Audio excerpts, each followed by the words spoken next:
Advocate പ്രിയ നമ്മോടൊപ്പം ചേരുന്നുണ്ട്.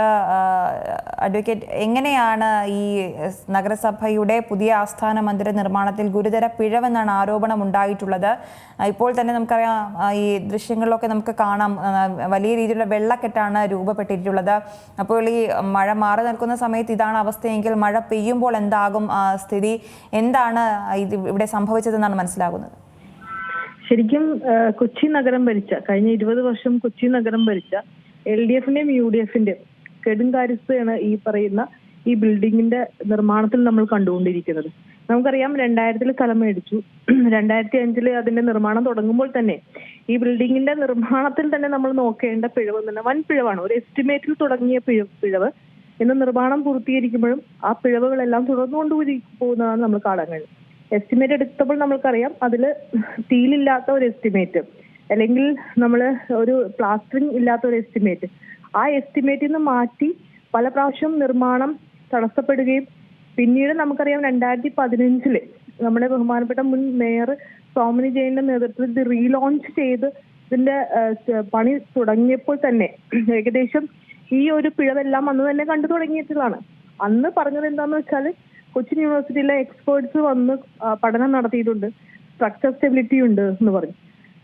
എന്താണോ UDF അതിൽ പിന്തുടർന്ന ഒരു എന്താണ് വീഴ്ച വരുത്തിയത്, അത് തന്നെയാണ് ഇന്ന് LDF ആ വീഴ്ച തന്നെയാണ് മുന്നോട്ട് കൊണ്ടുപോകുന്നത്. നമുക്കറിയാം, സാധാരണ ജനങ്ങൾക്ക് ഒരു നല്ലൊരു നഗരസഭാ കെട്ടിടം, അവിടെ സേവനങ്ങൾ നടത്തി കിട്ടുന്നുള്ള നല്ലൊരു കെട്ടിടം, അത് വളരെ അത്യാവശ്യമാണ്. പലപ്പോഴും കൗൺസിലും BJPയുടെ നിലപാട് എന്ന് പറയുന്നത് നല്ലൊരു നഗരസഭാ കെട്ടിടം വരണം എന്ന് തന്നെയാണ്. കെട്ടിടം കാരണം അത് ജനങ്ങളുടെ ആവശ്യമാണ്, അത് അവിടെ ഭരണകർത്താക്കളുടെ ആവശ്യമല്ല. പക്ഷേ ഇത്തരത്തിലുള്ള നിർമ്മാണ പിഴവുകൾ വരുമ്പോൾ ആരാണ് കുറ്റക്കാർ? ആരുടെ തുകയാണ് ഇതിനു വേണ്ടി ചെലവഴിക്കപ്പെട്ടത്? സാധാരണ ജനങ്ങളുടെ നികുതി തുകയാണ് ഇതിനു വേണ്ടി ചെലവഴിക്കപ്പെട്ടത്. ആ നികുതി തുക ചെലവഴിച്ച് രാഷ്ട്രീയം മാത്രം ലക്ഷ്യം വെച്ചുകൊണ്ട് UDFും LDFും മുന്നോട്ട് പോകുമ്പോൾ സഫർ ചെയ്യുന്ന ജനങ്ങളാണ്. ഇപ്പൊ നിങ്ങളുടെ വീഡിയോയിൽ തന്നെ ഞാൻ പലപ്പോഴും കാണാനിടയായി, താഴെ കൂടി ഉറവ വരുന്നത്. കൗൺസിൽ ഇതൊരു ചർച്ചയായിട്ടുള്ളതാണ്. കാരണം നമ്മൾക്ക് ഇപ്പോൾ ഒരു വെള്ളം കെട്ടി നിൽക്കുന്നത് നമുക്ക് കേവലം ഒരു പ്രശ്നം എന്ന് പറഞ്ഞാൽ നമുക്കത് മാറ്റാം. പക്ഷെ ഭൂമിക്കടിയിൽ നിന്നും ഉറവ പൊട്ടി വരിക എന്ന് പറയുന്നത് ആ സ്ട്രക്ചറിനെ എത്രത്തോളം അത് ബാധിക്കുമെന്നുള്ളത് നമുക്ക് നന്നായിട്ട് അറിയാം. അത് ശരിക്കും ഒരു എക്സ്പെർട്ട് ഒന്നും വേണ്ട, അല്ലാണ്ട് തന്നെ സാധാരണ ജനങ്ങൾക്ക് മനസ്സിലാവുന്ന ഒരു കാര്യമാണ്. എന്തോ ഭൂമിശാസ്ത്രമായ ഒരു ബുദ്ധിമുട്ട് അവിടെ ഉണ്ട് എന്ന് നമ്മൾക്കറിയാം. ഇപ്പൊ ഇതിന്റെ പണി തുടങ്ങിയിട്ട് നമുക്കറിയാം, ഒരു 17 കോടിയിൽ തുടങ്ങിയ വർക്ക് ഇന്ന് 60 കോടി എന്ന് മേയർ പറയുന്നു. പക്ഷെ ഞങ്ങൾ എല്ലാവരുടെയും കണക്കൂട്ടൽ ഇത് 60 കോടിയും കടന്നു കഴിഞ്ഞു. ഇപ്പൊ ഒരു കേന്ദ്ര സർക്കാരിന്റെ ഒരു തുകയ്ക്ക് വേണ്ടി വെയിറ്റ് ചെയ്യാണ് ഇതിന്റെ ഫിനിഷിംഗ് വർക്കിന് വേണ്ടിയിട്ട്. അപ്പൊ ഏകദേശം 75 കോടിക്ക് അപ്പുറം പോകുന്ന ഒരു പ്രൊജക്ട് 20 വർഷം പണി തുടങ്ങിയിട്ട് 20 വർഷമായി. അതിന്റെ തുക എന്ന് പറഞ്ഞാൽ 3 ഇരട്ടിയോളം കൂടി. പക്ഷെ എന്നാൽ സ്ട്രക്ചർ സ്റ്റെബിലിറ്റി ഉണ്ടോ? ഇല്ല. എത്ര നാളത്തേക്ക് ഈ ബിൽഡിങ്ങിന് ഒരു ഒരു ഉറപ്പ് തരാൻ കഴിയുമെന്ന് ഇന്ന് ആർക്കും പറയാൻ പറ്റാത്തൊരു സ്ഥിതി. ശരിക്കും ഒരു രാഷ്ട്രീയമായിട്ട് ജനങ്ങളെ വഞ്ചിക്കുകയാണ് ഈ രണ്ടുപേരും ചെയ്തിരിക്കുന്നത്, LDFും UDFും ഒരുപോലെ തന്നെ. ഇപ്പോ LDF ഇപ്പൊ മുന്നോട്ട് കൊണ്ടുപോകുന്ന അവർ ഇനോഗ്രേഷൻ സ്റ്റേജ് എത്തി. ഇനി ഇനോഗ്രേഷൻ എന്തെങ്കിലും കാര്യം അത് നടന്നില്ലെങ്കിൽ അടുത്ത ടേം ഇപ്പോൾ UDF ആര് വന്നാലും, ഏത് ഭരണസമിതി അടുത്ത ടേമിൽ വന്നാലും അവരിത് ചെയ്യും. ഇന്ന് വിമർശിക്കും, നാളെ അവർ ചെയ്യും.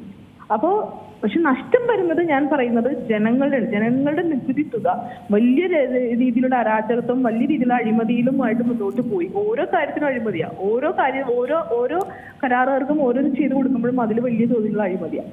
പക്ഷെ ജനങ്ങൾക്ക് നന്നായിട്ട് ഇതുകൊണ്ട് സഫർ ചെയ്യുന്നുണ്ട്. കാരണം കോവിഡ് കാലഘട്ടത്തിൽ നമ്മൾ എല്ലാവരും കണ്ടതാണ്, ആ ഇപ്പോഴുള്ള കൊച്ചി നഗരസഭയുടെ കെട്ടിടത്തില് ഓരോ സേവനങ്ങൾക്കും ജനങ്ങൾക്ക് വന്നാനും നിൽക്കാനും ഒക്കെ ഉള്ള ബുദ്ധിമുട്ടുകൾ നമ്മൾ എല്ലാവരും കണ്ടതാണ്. ഒരു പാർക്കിംഗ് ഫെസിലിറ്റി ഇല്ല, ഒന്നുമില്ല. ജനങ്ങൾക്ക് ഏറ്റവും അത്യാവശ്യമുള്ള അവരുടെ തദ്ദേശ സ്വയംഭരണ സ്ഥാപനത്തിലേക്ക് കടന്നു വരുമ്പോൾ അവർക്ക് ആവശ്യമുള്ള ഒരു സേവനങ്ങൾക്കുള്ള ഒരു അറ്റ്മോസ്ഫിയർ അവിടെ ഇല്ല.